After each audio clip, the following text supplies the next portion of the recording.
Hello, and welcome to today's episode of The Daily Blend. I am your host, AC, and we are joined in the studio today by Catherine Armbrust. Armbrust. I want to say it right. Who is the director of Como Mobile Aid Collective. How are you? I'm good, Adonica. Thank you. How are you doing today? I am great. So, for people who may not be aware, tell us a little bit about Como Mobile Aid Collective. So Como Mobile Aid started just as like a wintertime soup kitchen, like mobile soup kitchen by my friend Dirk. And we are now a nonprofit that does like the basic is outreach for folks experiencing homelessness, but it's much larger than that in that we have a mobile soup kitchen, seasonal street outreach, especially right now in this cold weather, and our pop-up medical clinic that we do in conjunction with Loaves and Fishes, which is the evening soup kitchen in town. And we do that twice a week too. Twice a week? Yeah. Monday and Thursday nights, we're out at the Ashley Street Center in our new kind of winter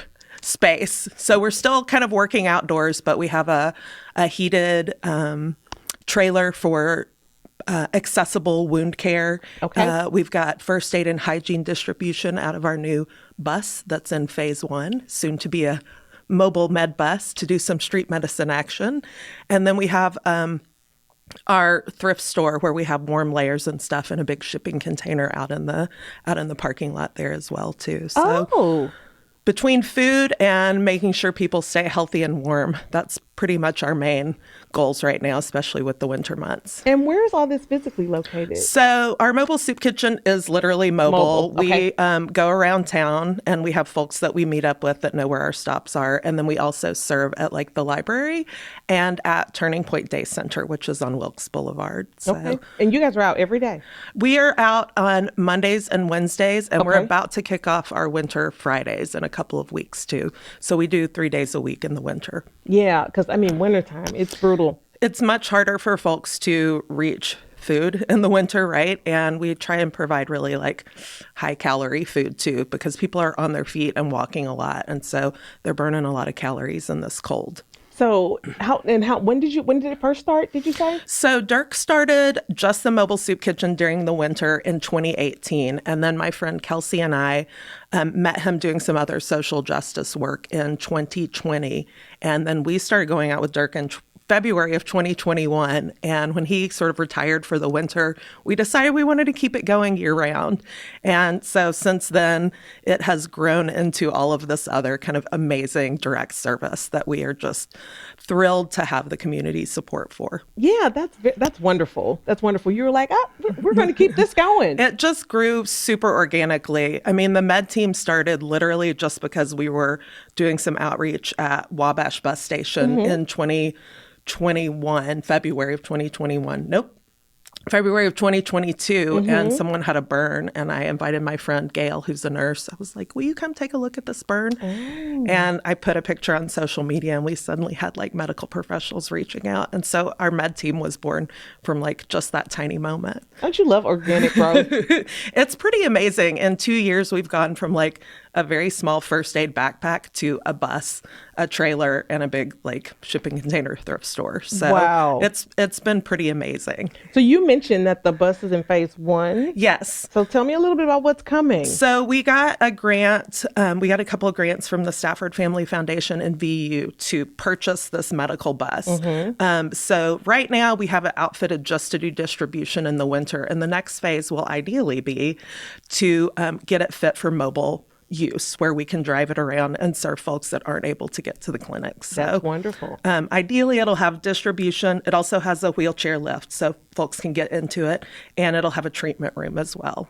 Okay, and so Como Gives is here. Como Gives is here. And so how can the community help with that? So we upped our goal this year. This is only the second year that we've been involved with it. So we are still super excited about it. It's a really fun time of year since all our friends in the other nonprofits are rolling in on it too. But we have a wonderful page built at Como Gives. You can find us at Como Mobile Aid Collective there. We also have some fabulous peer-to-peers. And right now we have a matching grant for when we reach our first $10,000. A donor is going to match that 10,000 with her own, and so we have the chance to double our money there. So we'd love for folks to check out our page. Yeah, the matches are really, really great, right? Yes. Yeah, that was super generous and a really exciting goal to work towards. So What's your overall goal? Our overall goal is up this year. We're trying for $50,000. Yeah. So the numbers of folks needing services has really grown in the last couple of years. And so we're having to grow our budget along with that. Yeah, you have to keep up. Right? Yes, You want to be able to keep up with the exactly. need. And so do people find you just because they see the bus, or is word of mouth? So we have been working with a lot of folks long enough that they kind of know where we are, right? Like I've been doing this in February, it'll be almost 4 years.